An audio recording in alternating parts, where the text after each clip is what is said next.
Ang kalungkutan na isang pakiramdam, tulad ng pagdadalamhati, abag, alingasaw, pasindak-sindak, broken-hearted, lahat ng yan ay bahagi ng buhay.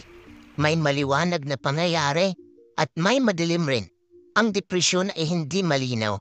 Para siyang mansya, pero hindi mo naman nakikita. Hindi rin ito basta pakiramdam na lang. Tinitira ka nito pa ilalim. Isa siyang sistema o kondisyon sa loob mo. Hindi ito tumuloy sa'yo para palaguin ka. Tumuloy siya sa buhay mo para durugin ka. Isa siyang boses na hindi mo mapagkakatiwalaan at nagsasabing, hoy, walang kwenta ang buhay mo. Tapos ayun, may suicidal thoughts ka na kapag depressed ka. Kahit ano pa ang gawin mo sa buhay, hindi ka makaramdam ng kasiyahan. Parang manhid ka.